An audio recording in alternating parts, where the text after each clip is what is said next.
wings of an eagle and the silent majesty of a kraken! Let's get to work! Get your spectral ass out of here!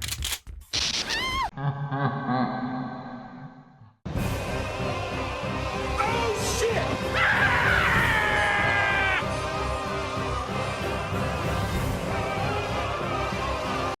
Hi. G'day, mate. Yo, what's up? Very well. Heck yes! DL1 Volatiles are much more annoying enemies to face off against, mainly because of the fact of how glue efficient they are. What do I mean by this is that every single pounce that they perform, they will always stick onto you regardless of your distance. Regardless of if you're dodging backwards, sideways, left, right, or whatever, they will always somehow be able to pounce on you. Even if they don't directly pounce on you, they will somehow damage you in one way or another. And they also have the common tendency of constantly spamming onto you, basically spamming the pounce button, preventing you from even healing or even running away. This is a very problematic thing when there's multiple volatiles around you, and there is no cooldown or some sort of immunity after you push off a volatile off on you. They will always be able to instantly pounce off of you regardless of the distance. They could literally be right in front of you and instantly pounce on you without giving you any warnings. The alternative versions of the Volatiles, the much more stronger ones, are literally nothing special besides more health, more damage, and being able to see through your disguise, and that's pretty much it. They offer no gameplay changes, but them being a lot more annoying versions, and the only difference between them is that they are able to provide more valuable loot. But why would you do this when you can literally just go fight off against Rise's men, which weapons are more expensive than the loot that the Volatiles give off to you?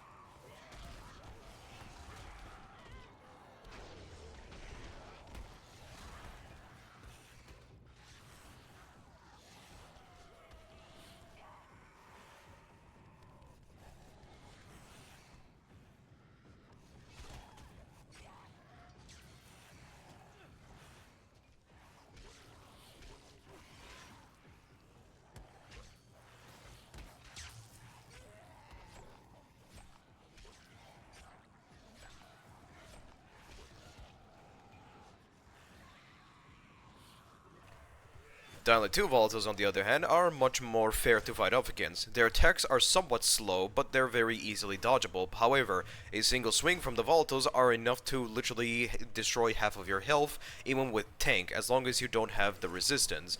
In this build here, I'm using a build that mainly focuses on damage increase rather than damage resistance, hence the huge damage taken.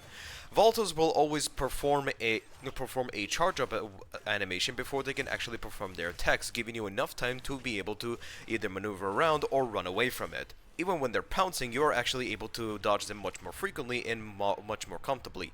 Even when you're fighting off against like 3 or 4 Volatiles, it is actually doable if you're constantly watching over what type of attack they're going to be performing. You are able to dodge a bit earlier and still be able to dodge their attacks without any problems, but this is not the same case with the Volatile Tyrants. Volatile Tyrants are able to call in extra backup by screaming in and calling in Virals, but they're also able to... It will cause a huge stagger onto you. Normal Volatiles are able to also stagger you, but for a short period. Volatile Tyrants are able to stagger you for a longer period. And unlike the boring, stronger Volatiles in the first game, they actually have special moves that are much more faster and much more deadlier. However, you are actually able to dodge them perfectly and in a much more efficient way if you're able to time it right. Even if you're cornered against a wall or in a tight area, you are able to dodge their attacks as long as you perfectly time it. And they always perform a charge-up wind, indicating that they're about to attack on you, unlike the Volatiles of the first game, where their attacking animations are more direct and instant without giving you any sort of warnings. The only problem I can say about them is that fighting off against 2 or more can be very difficult because of their heavy stagger, and one of them grabbing you is a death sentence because they're somewhat immune to UV lights.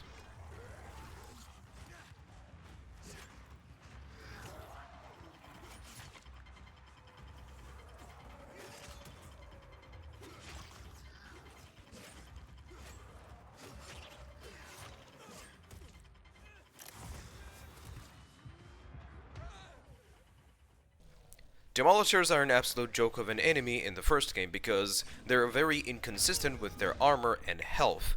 All the other different types of variants of the Demolisher it provide no gameplay difference whatsoever except for the one that has a gas tank on the back which does absolutely nothing but set enemies on fire and do barely any damage. They're either killed in 2 hits or take 5 hits to kill them with a charged melee attack. But why bother use or waste the durability of your weapon when you can literally just grab a shotgun and kill them in 2 hits? Literally. They do huge amounts of damage, however, they're very easy to dodge around and very easy to maneuver around. However, due to their inconsistent melee attack range, it can be somewhat hard to dodge around with, especially if you're fighting them in close range. But just use a gun and that's pretty much it and call it a day because they're an absolute joke of an enemy. And I don't even know how the survivors even struggle to fight off against this big guy.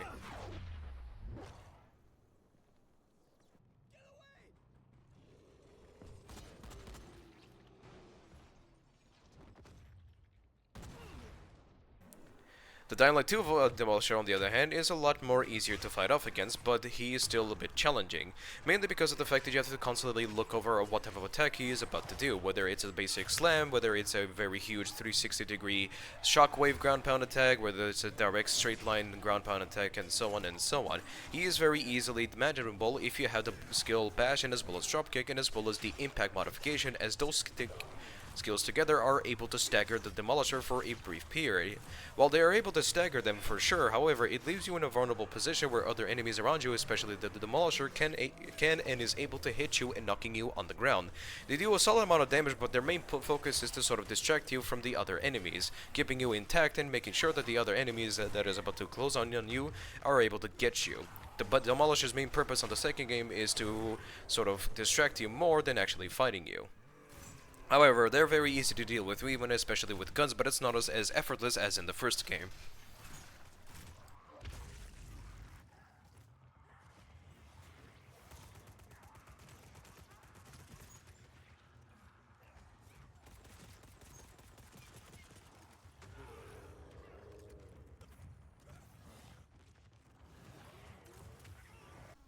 Goons can also be said the same thing about the Demolishers. They're very inconsistent and very easy to dodge. Inconsistent because their health is a little bit mixed and as well as a bit confusing. Sometimes you will be able to kill them in 3 hits with a charged katana attack, sometimes it takes like 6 hits to kill them, but just use a shotgun to be able to insta-kill them.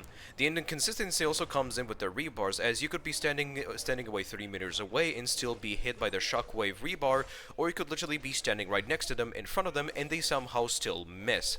Another inconsistency that they do is they're able to sort of reset their attacks. This only happens on a rare occasion where whenever they're about to perform a slow but a powerful attack, and if a random person comes in and hits them, they're able to reset their animation and go for a much more faster swing, throwing the players off guard. But then again, just use a shotgun.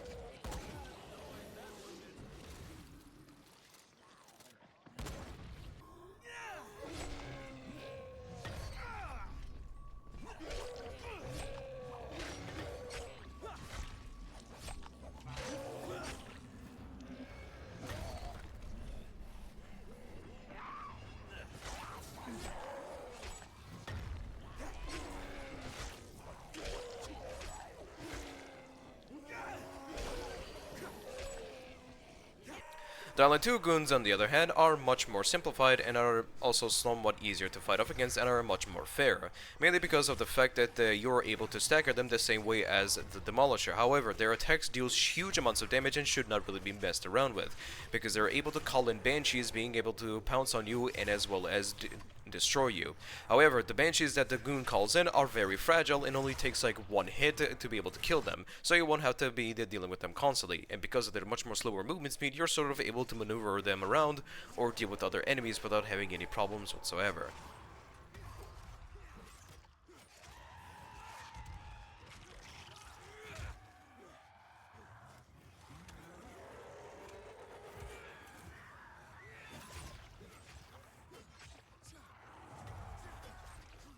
Additional side note is that elemental goons are sort of the same way as a normal goon, but slightly different. Different as their size, meaning that you're not able to dodge some of their attacks by simply crouching. This was not really mentioned as little fun fact that on normal goons you're actually able to dodge some of their attacks by simply crouching, but because elemental goons are normally smaller, you're not able to do that whatsoever. And they also love to spam one singular attack that is able to cause a huge effect that goes around depending on their element of effect that is surrounding them. Basically, they love to spam one singular attack a lot. But then again, they will also do the same attack that normal goons do. But they just simply have one special attack, and as well as, well, them being smaller, not being able to dodge it by crouching, and that's pretty much it. I kind of wanted to add more, but I can't. Virals on Dying 1 are sort of annoying to fight off against, and it's not for a good reason. Mainly because of the fact that they're able to stagger you for some apparent reason, which I don't know why. This prevents you from being able to perform a swing or even shoot your weapons for any, as a matter of fact. They're also somewhat annoying in a way because if your weapon has a very fast swinging speed, take a one-handed weapon and as well as a knife, then whenever they're performing a dodge animation, even if you do somehow hit them, it will not register a hit whatsoever. The game will assume that they dodged it. Weapons like the katana and as well as the two-handed weapons are able to nullify this effect entirely because of their much more slower swinging speed, completely counteracting their dodging bullshitness. Another problem I also have with them is the fact that you could literally accidentally shit yourself in the wrong direction, and they're also able to charging on you 5 different ways. And I absolutely despise that so much. Like, you could literally land on your feet on the wrong way, and they're able to come in at you at very high pace. The only good side about them is the fact that they're much more fragile than a biter, which is fine, I guess, but that's it. That's the only really good thing about them.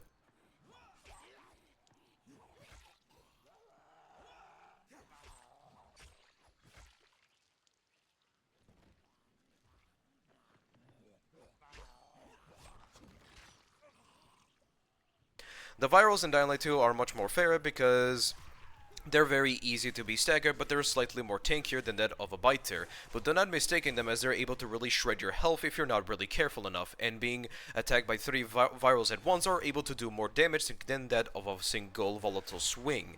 The only complaint I can say about them is the hazmat viral, where they're able to spit at you and cause huge amounts of damage. But they're very easy to kill because they have a much more because they're able to be stunned much more easily, giving you a much more easier opportunity to execute them. And with every single swing you do against a viral will always stagger them, because if they're not able to be staggered or are constantly dodging your attacks, then it would cause some bit of problems for the players, because Aiden does have some bit of problem when it comes to stamina regeneration, leaving him much more vulnerable than Crane. And another attack that they have, which is much more easier to dodge, is whenever they pounce on you, but it's not as annoying as it once was back a while ago.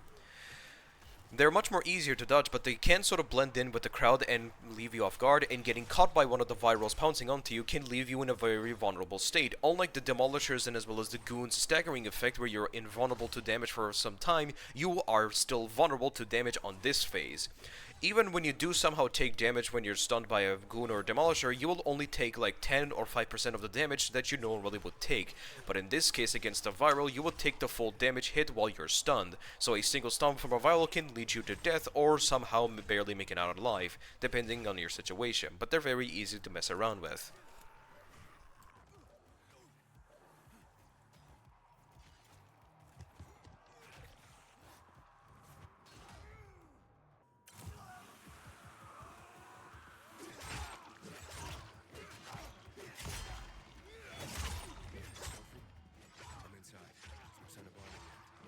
You have to find him. He has to be in there somewhere. Hurry.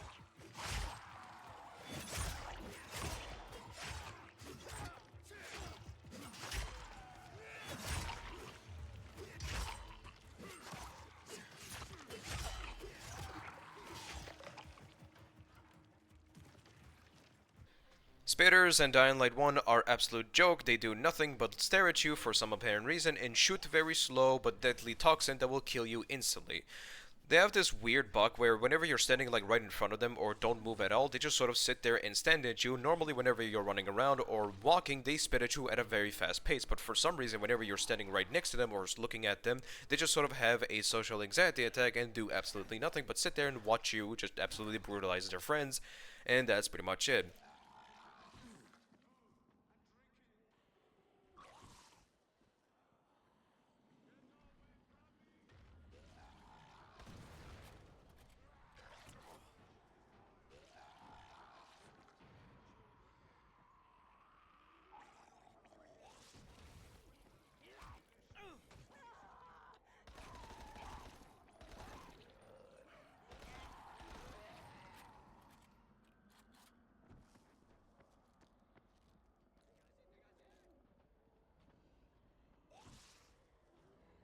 This is not the same thing with Dying Light 2, as if you're far away, they will shoot a arc, or like a projectile that comes in an arc that causes a huge toxin area to be covered in a small area. Meanwhile, if you're in a medium or close range, they will spit in a straight line that will just simply damage you and drain away your health for a tiny bit. Running towards the spitter will cause them to spit the ground, sort of causing you to take more damage if you're getting too close to them. Best way to fight off against them is just simply be on the high ground, and that's pretty much it. Attack them from above and yada yada yada. But get too close to a spitter and they will simply push away.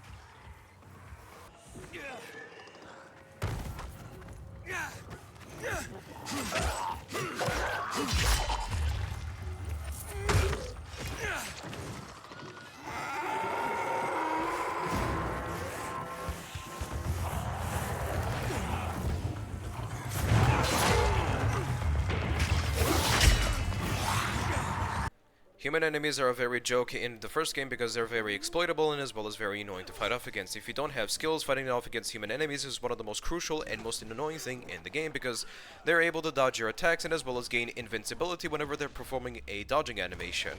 Each time they perform a dodging animation, regardless of if you hit them with a one-handed, two-handed, or katana, they're able to somehow just ignore the damage entirely and just continue on with their day. They're very exploitable because drop attack exists and a stick exists. Literally grab a stick and just pop their heads and that's pretty much it. They're very easily exploitable and they're very boring to fight off against even when you try to actually fight off against them fairly. Even against guns because of their weapon being hit scan, it can literally drain your health at the blink of an eye.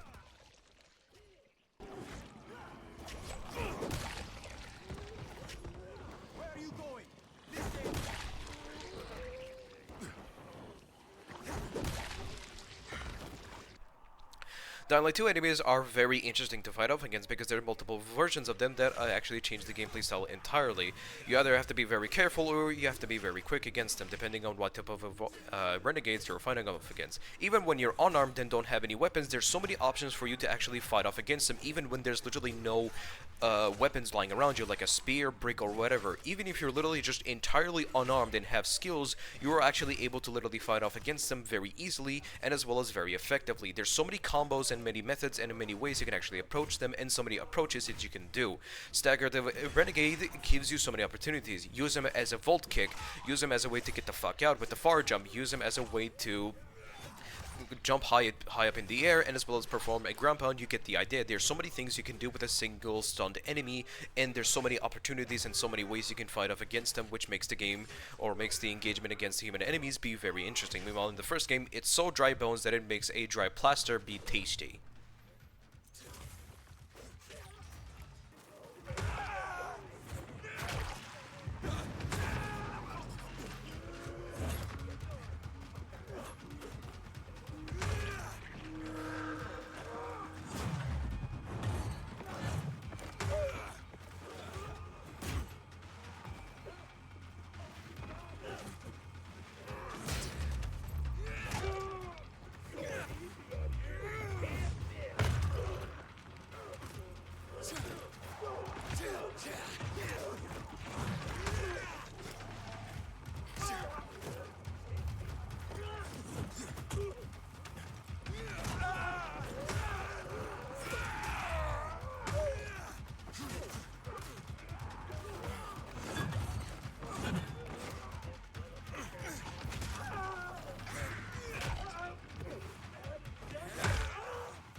Biters are a laughable enemy because in DL1 they are able to literally be messed around with very easily, and they always do the same animation whenever you hit them, regardless if it's a one-handed weapon, two-handed weapon, katanas, and so on. They will always do that same animation where they will try to close gaps in between you. If you're surrounded by Biters, you will not really take much damage, but you will get grabbed very easily, a lot more than the second game, and yet people say that DL2's Biters grabs you a lot more. But if you literally just like get stuck in a room filled with Biters in the first game, you will be grabbed a lot, but this is not really the same thing with the second game, as you can literally just press a UV light bar once and they're all stunned for like 5 seconds. Meanwhile in the first game, you're grabbed, you leave, you grabbed, you leave, you get grabbed again, and yada yada yada. The process begins and then continues. That's pretty much it. They're very easy to deal with, but they're also somewhat annoying if they're in a crowd, and that's pretty much it. Nothing much special about them.